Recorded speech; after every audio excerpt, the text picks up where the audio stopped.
welcome back to Dawn Digs In. It is time for my 1-year facelift update.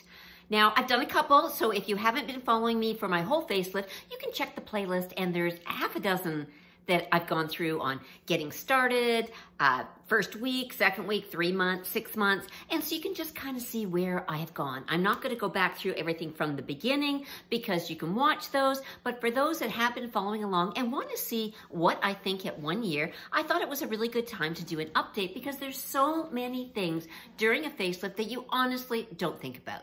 You don't ask about, you see other people do things, and then you question after the fact. It's never something that we get everything right the first time. And I have seen some amazing results from people's facelifts. And I'm gonna say right off the bat, I am happy, but I expected more.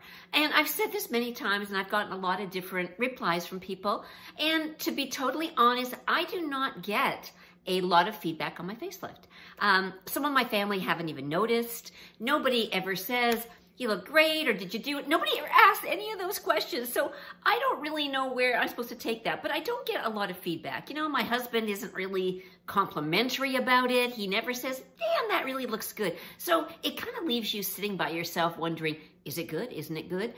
Am I happy? Am I not happy? So I'm gonna incorporate some of that into this conversation because it really is a conversation that you need to have about what to expect. There are so many things that go into the facelift. So as I went through the process, I learned a lot. I learned a lot about scars. I learned a lot about healing. I learned a lot about the face and just how your face doesn't do everything that you expect it to do and just what you expect from a facelift. So I'm going to start with what I think was one of the really key things that I did not think about. I did not know that I would still have all these wrinkles after my facelift. I don't know why. I just kind of thought everything would be pulled up and all these wrinkles would be gone. And to be totally honest, they are worse. They are worse than they were before the facelift. Now, I kind of get it because the facelift honestly doesn't cover this. Okay, your facelift covers this, it covers this, it doesn't cover this. Because if it covered that, then you'd have that Joker look, right? You had that really pulled look. So this doesn't really get addressed. And you need to address that with either a CO2 laser, which is not available in my area, nor do I really want to travel for it. And I've heard pros and cons, and I will tell you the few things that I have had done since my facelift and before. But I did really find that this really bothered me because it really hasn't been addressed. And I have a few things, like right here, I have this big line that just isn't going away. And it really bothers me. Now, I could probably get some filler, but I really don't want filler in my face. I've never had filler. I did have some fat transfers that I was still happy with. I did like my fuller cheeks, of course, who doesn't? But I'm still happy with it. I don't have any issues with that. But the lines and wrinkles are huge. Now, also, when you have a facelift, where do they go? Okay, when things get pulled up, where do they go? So I had a facelift, neck lift, fat transfers, and I have my upper and lower eyes done. So I'm going to take my glasses off just so I can actually show you a few of the things that I just really didn't expect. And again, I'm not unhappy with it. I do have a little bit of a wonky eye, and this is not my facelift. This is my Dysport. I don't know. I have always had that issue with Botox, that I would end up getting this droopy eye. And we just tried it, seeing if it would be different after the facelift, and it wasn't. I still have this droopy eye going on. So we're just not going to hit this spot anymore. That's the answer to the problem. So what I wanted to say about my eyes. Now, there's a very small scar in the crease, okay? It's so small, really, you wouldn't even notice it. But what I do notice are these small little scars underneath. They're almost like keloids. They're little bumps. And this is on the line from my lower bleph. And I didn't expect that. And I always had really smooth skin there. And now I don't. Now, I do understand that a CO2 laser or a fractal laser, or there's a couple things that I could do, but I just really don't want to do. So that kind of bothered me because I didn't expect it. Now, the lines and wrinkles I was talking about, when you have the mid facelift, everything goes up.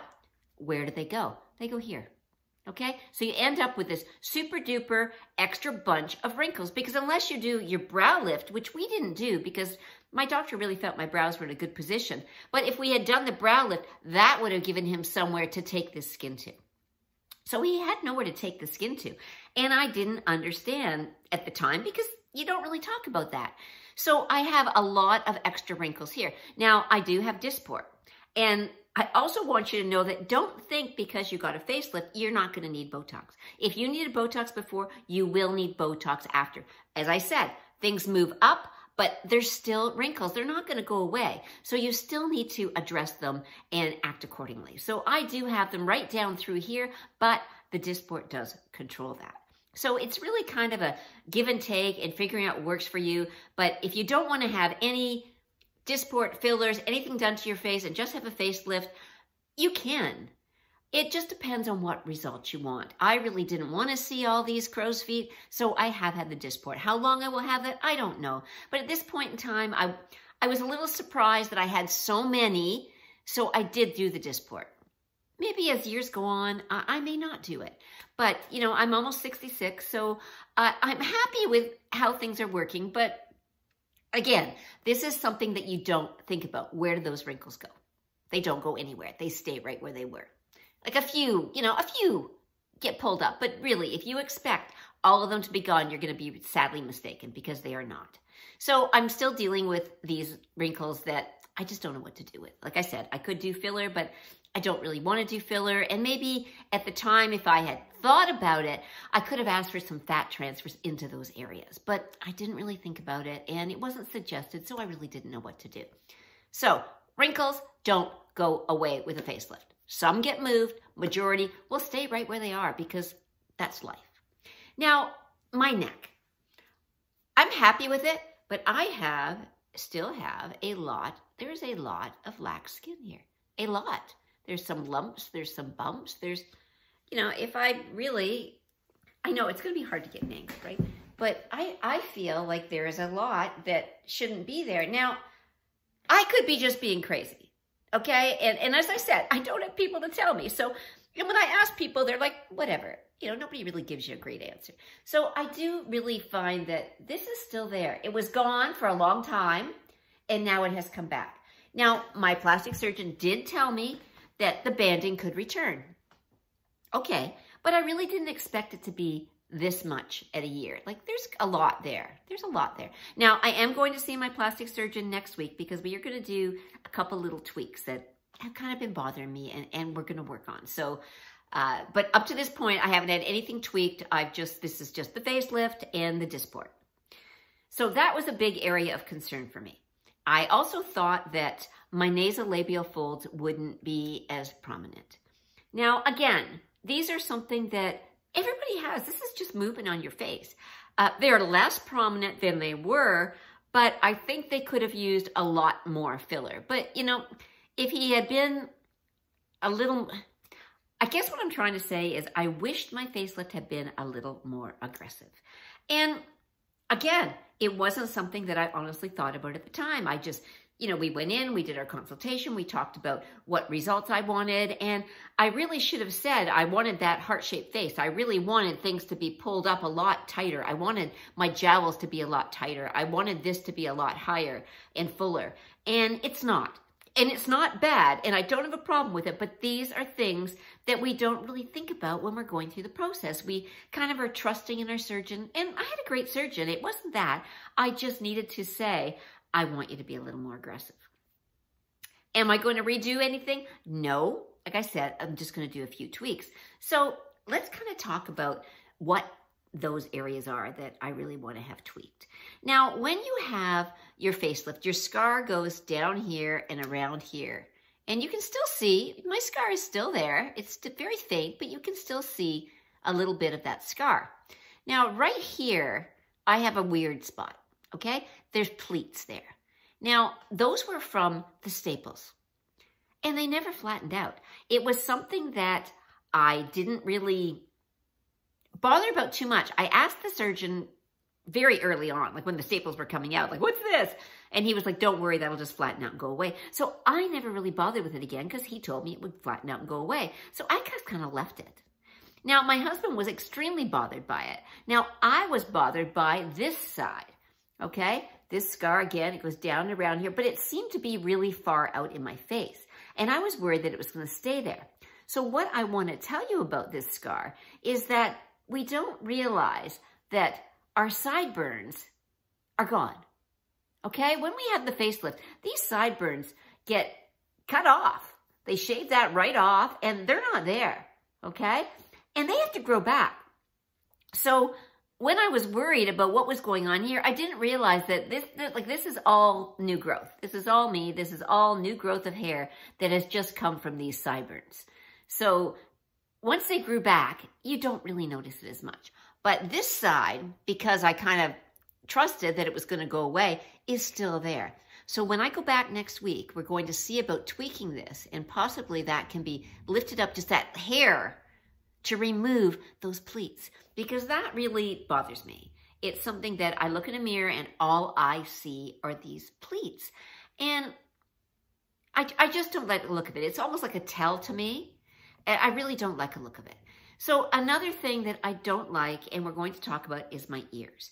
Now, when we were in pre-op, the doctor had said to me that he was going to shorten my earlobes.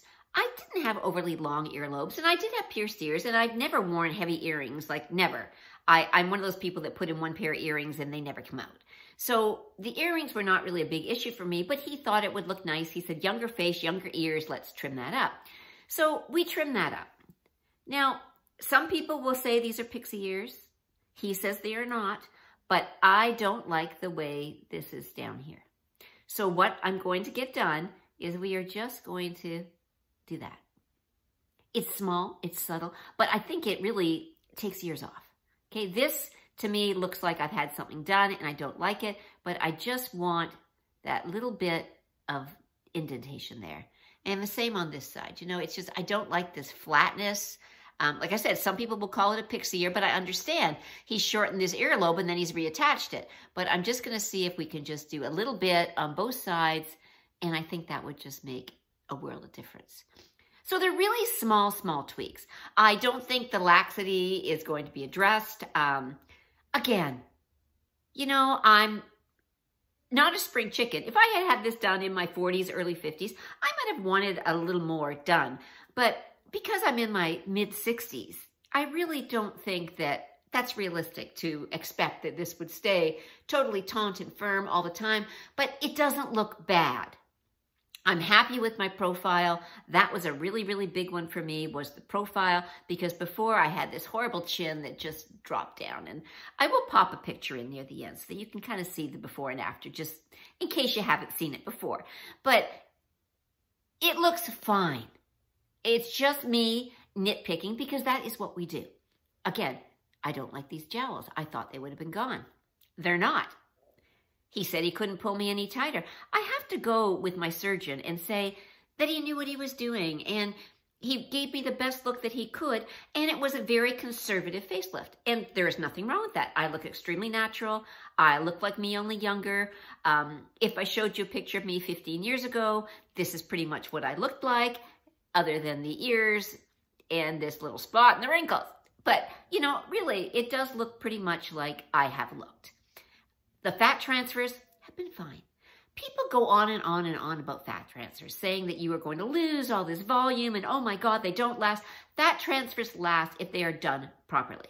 But it's really important that they are done properly, making sure you're going to somebody that's qualified to do this work and not just shoving something in. So I was a lot fuller before, and some of it has gone down, and I did have fat transfers in here and in here. And I'm very happy with that. I think it fulled out. It gave me a nice younger looking look here. It doesn't look hollow. I think I'm okay with this. Now, I've also gained about 10 pounds since I had that done. And part of the reason that I gained the weight, and this is really crazy, was other than some stress, I wanted to see if this would fill out. Because as you get older, wrinkles become more prominent. And one way to get rid of wrinkles, especially in your face, is to gain some weight. So I've never been overly heavy, so to me, to gain a few pounds wasn't a really big deal, but I wanted to see if it would make a difference. It didn't. So when I go next week, I can say to him, you know, I did gain 10 pounds and it really didn't help with any of these areas, so maybe these small little tweaks can be fixed. But nothing is worse, but nothing is better.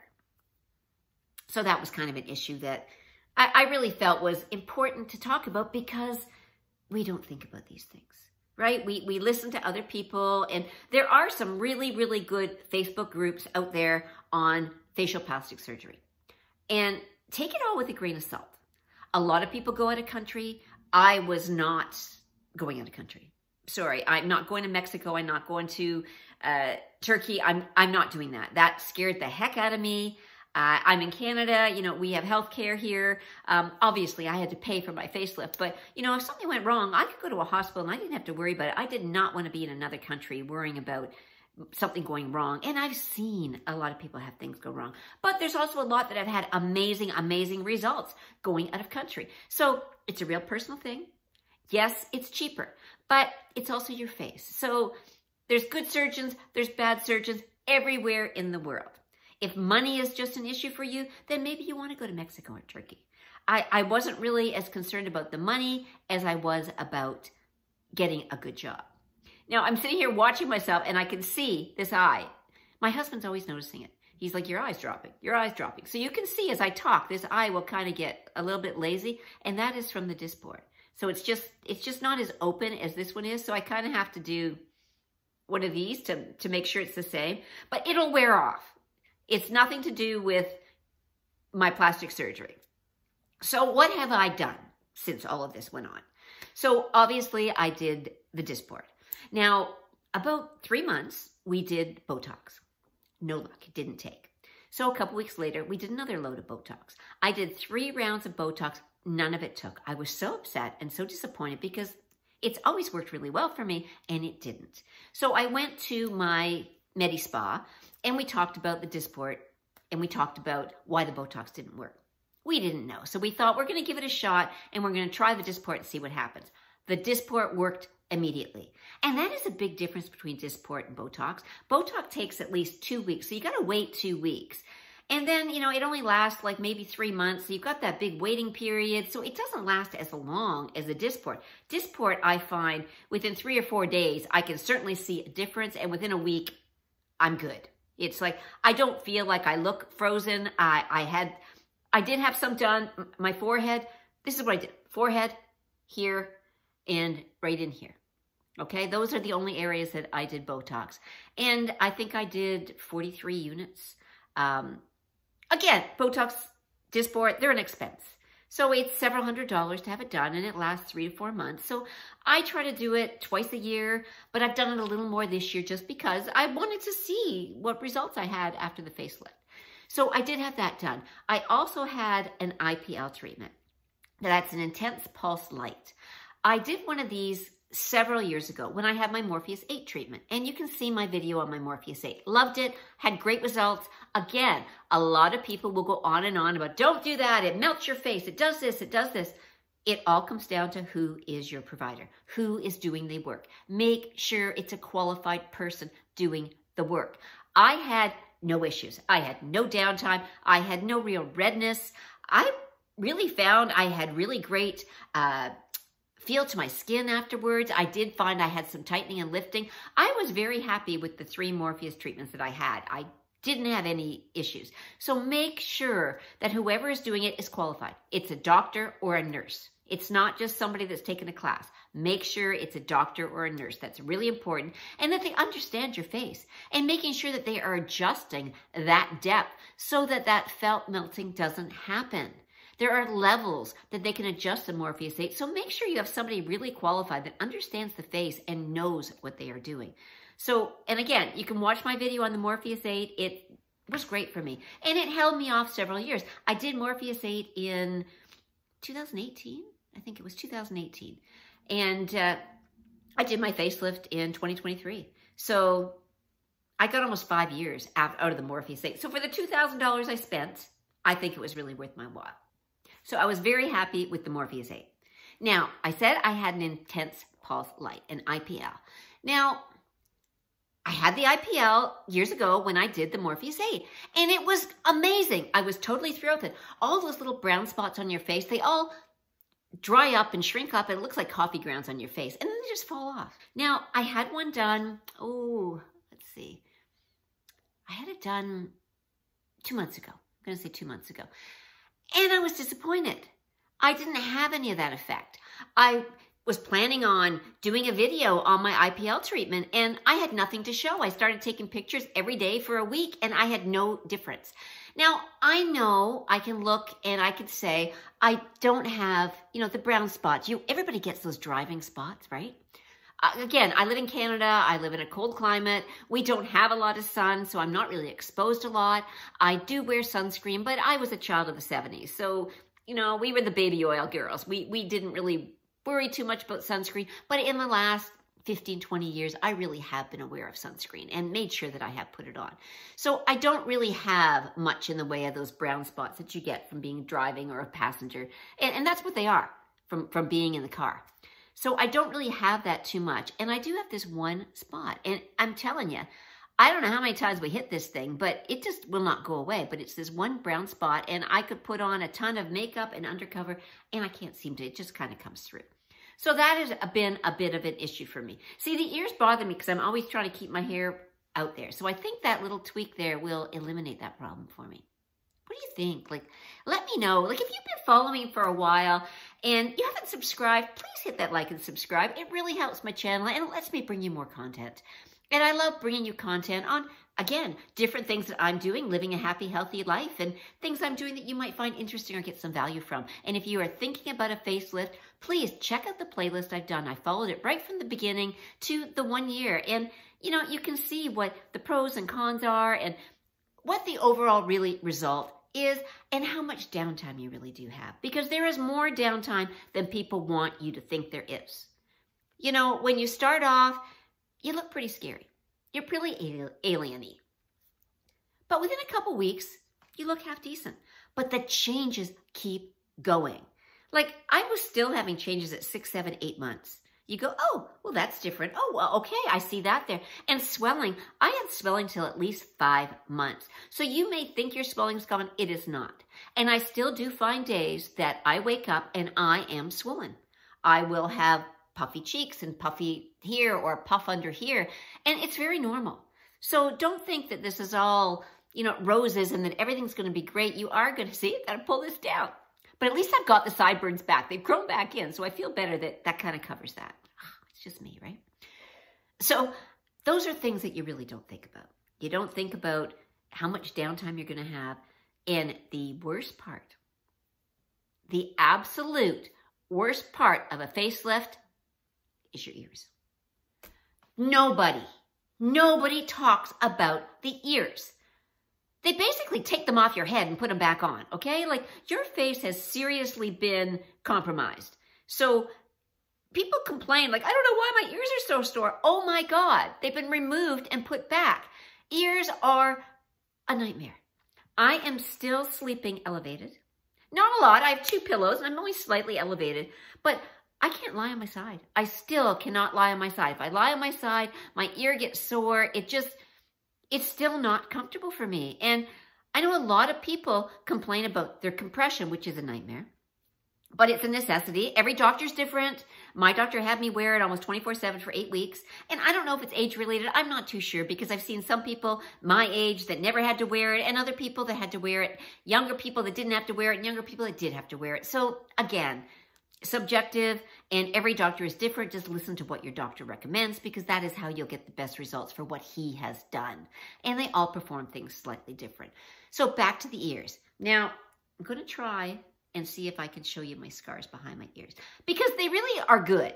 I don't have any issues with the scars behind my ears. So it's getting this mode, right? So the scars go back here and they're down here. Now, really, I think they look really pretty good. Again, it's hard to show you on camera, but they really don't look bad at all. Just flip over to the other side. But I think they look pretty darn good. They're not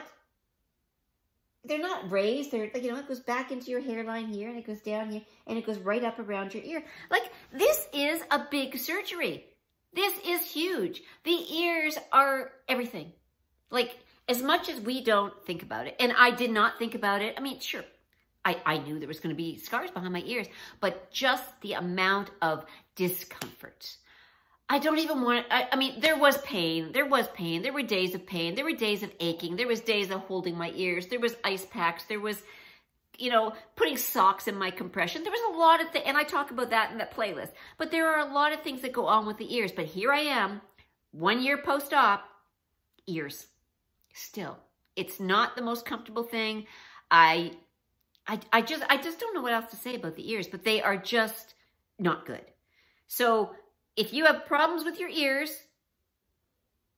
maybe this isn't for you, because that will be the biggest hurdle in the healing process. That is where the majority of scars are. Everything culminates here, okay? Everything culminates behind these ears. So it's really hard to not have problems back here, because and if you see people's scars, you will see some horrible, messy keloids and nasty looking scars. And because, again, everything is cut off, moved up, and then sewn back on. So obviously your ears are really going to be tender, and they are still tender. Now, another important thing to talk about is numbness. I see people all the time say, I'm 4 weeks post-op and I didn't expect my face to be this numb. Why not? Like, why not? Anytime you have a scar, any scar on your body, right? I have quite a few scars from surgeries and things. They're numb, right? Scars are always numb. It's the nerves are cut. There's scar tissue. There's no feeling there. Same as on your face. Okay, you are going to have numbness. Now, at the beginning, you are totally numb. Like, I was totally numb here, all the way down, and all the way down to probably here.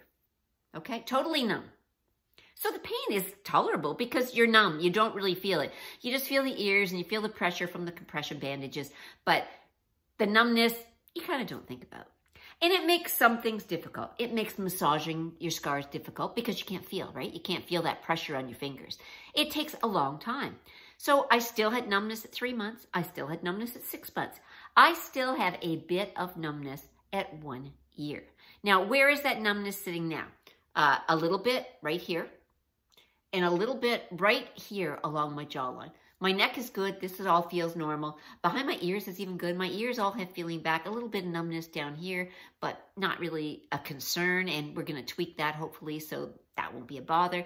But the numbness is real, okay? Your face will feel solid. Like when you go to a dentist, how everything feels frozen and it feels hard and solid. Your face will feel hard. And it's not that it is hard. It just feels hard. It's hard and things happen, right? And it's going to be with you for a long time. So if you are seriously thinking about this surgery, be aware that you are going to be numb. Now, I did not have any numbness in my eyes, which is strange, right? Because you have a scar in there, but that doesn't seem to bother me at all. The scars around my eyes, I never had numbness. But here, because everything is ripped off and moved, there is a lot of scars and there is a lot of numbness. So expect the numbness. And things change as your face kind of gets its feeling back. So I think a lot of times maybe I wasn't moving my face a certain way because I still had some numbness. And now that that numbness is pretty much gone, like I can still, this is still, it feels hard. It's not hard to push on, but it feels very firm. Not firm as in tight, supple skin, but just to touch it, it's still like the freezing's coming up from the dentist. It still feels, it's not pins and needles or tingly, but it is definitely still a little bit numb. So some of that numbness may never go away. You may never get it back. You may never get a lot of that feeling back, but majority of it will come back, but it does take time. So as I'm sitting with you at 1 year, I still have numbness here, numbness. If I rub behind my, like I can feel my fingers rubbing back here, but there's still numbness, and I don't expect that to ever go away. But be aware that you will have that numbness on your face, and it's very normal to feel that numbness. So what other things did I find were different? Some of them were kind of funny. My eyelashes were in different places. And I don't know why. It was like they were growing out different spots. And yes, I had the upper and lower, but I'm not really sure why the eyelashes would be affected like that. But I definitely found my eyelashes had a little bit. I have a couple that like are growing straight out here that I can't really do anything with, and I don't want to pluck my eyelashes, and I don't really have a little pair of scissors to get in there, and I don't really want to do that either. So they don't really bother me, but things end up in a different place, right? My eyebrows ended up in a little bit, I didn't have a brow lift, so they are still in the same place, but some of the hair is in a different place. And I think that was from the bluff, right? They pinch this and they take out that excess skin, so some of that might get pulled down, so the eyebrows go down a little bit farther. So I have to remove a few more lower hairs. Now, I'm lucky. I've never really been a plucker. I get my eyebrows done every couple of years. I'm really bad at that. I kind of draw them in. And they're blonde, so, you know, they're not really bad. But it's something you don't think about, right? You look in the mirror and you're like, damn, well, why do I have eyelashes growing out here and eyebrows down to here? And things happen in different places. So that is another thing that I found that it was just an awareness of things that have moved. Now, and one thing, like I have a scar on my face. I had a mole removed, and I had it removed quite a few years ago. And I had a large angled scar that was down here. And when I don't think my facelift happened, that scar is now way up here. So that scar has been moved huge from being way down here where it was. So find a point on your face that you know. It could be a mole. It could be, I also had a mole up under my eye that I was able to get my surgeon to remove. When he did the lower pinch on my lower bluff, he removed that mole for me, which was great. But find a space that makes you aware in case you're going, nothing really happened. You can easily see, oh, there's some movement. That's what's there now. So that is kind of what I think you need to know. It's a journey. Really, it is a journey. It's a long journey. It takes a long time to recover from. You will look great right away, but don't be thinking you're going on some vacation a couple weeks after it. It takes a long time to sleep comfortably. It takes a long time to sleep comfortably in your own bed, let alone somewhere else. I would not have been wanting to be on a plane. Just the swelling and things, and the ears. I can't even imagine my ears popping at that point in time. That would not have worked for me. But we all heal differently. And you will see people that go, you know, I'm 4 weeks and they look absolutely fantastic. Some people at 8 weeks are still suffering with their healing. So it is an extremely personal journey. We all heal different. We are all at different health levels. Being the healthiest that you can possibly be before going into that surgery and being at your ideal weight is, I mean, gaining 10 to 15 pounds will show in your face. So if you have a facelift and then decide to lose weight after your facelift, you're going to see it. So the best advice I can give is to make sure you are healthy, you are working out, you are taking care of your skin, and you are in the best shape that you can possibly be before you decide to have this surgery. It's definitely an investment. It's not something I plan to do again. I am a one and done girl, so I'm pretty happy. I think that I look good for my age. I, again, have certain moments of not feeling that it looks fantastic. I know it's in my head. I know it's in my head. I don't know why. I just really, really thought I would look prettier. Don't ask me why. I thought I would come out and be Pamela Anderson. I don't know. I just really thought there would be a much bigger transformation. And to go through all that and still look like me was kind of shocking. But it's okay. This is me. This is who I am. And I just needed to accept that that's what I got. I got a younger version of me, which is what you honestly want. You know, I've seen so many actors where they don't even look like themselves. They look stunning, but they don't even look like themselves. And I think I look at those and I go, but that's what I wanted. I wanted to look different. I wanted this to be much tighter and just much tighter. So I think that's something that you need to talk to your surgeon about, how aggressive you want him to be. Now, I had said, you know, when I went in to have my stitches out that I thought I would be tighter, and he said I was as tight as he could make me. So they know what they're doing. Listen to your surgeon. You know, not everybody can look like that. Facial structure has a lot to do with it. How are the bones in your face? Maybe you can't have a heart-shaped face because your face is round. My face is round. So, you know, I'm asking for something that isn't in my bone structure. So be realistic when you're looking at your facelift. What do you want? What's the end result you want? My takeaways are, I am thrilled with my eye, except for this wonky one, but I am really happy with my eyes. I am happy with my cheeks. My only disappointment is this, that I can still do some other things with. But again, doing a CO2 laser is really expensive, like thousands of dollars. And I don't know if I want to go through that downtime. The facelift was enough downtime for me. I don't think I really want to do that, nor do I think my husband wants to go through another recovery. But I think it would make such a big difference. But I'm just going to wait. You know, time will tell, and maybe something will come up in my area where somebody will start offering some type of a laser. Maybe not the CO2, maybe not something so aggressive, but I would like to try something. And, you know, dermaplaning, none of those things will really work. A chemical peel might help a little bit, but I have talked to my Medi-Spa, and they're really kind of said there's not really much that they can do there. So I do appreciate the honesty, because you can spend thousands and thousands of dollars on procedures that really don't work. So it really is important that you have providers that you can trust to give you honest answers and that aren't just in there for the buck. And I've been really lucky to have people in my life that have been there for results, not been there for their pocketbook. So I hope this helps, and I hope you really get an idea of what having a facelift entails. And please ask me questions. If you see something that I didn't cover, ask about it, because it's really important that you ask questions. You don't know what to ask. You start out and you really go in there blind. You do lots of research. And again, I researched this for many years. I saved for 20 years for a facelift. Like, this was not some whim thing. I knew a long time ago that I was going to do this. So I was prepared, and I did a lot of research, but things change. Things change over the years, and procedures change. So it's being aware of what the newest ones are and how they are going to work for you, your face, your skin type, your lifestyle. So until I see you next time, I hope you have some amazing workouts this week. You're awesome. High five.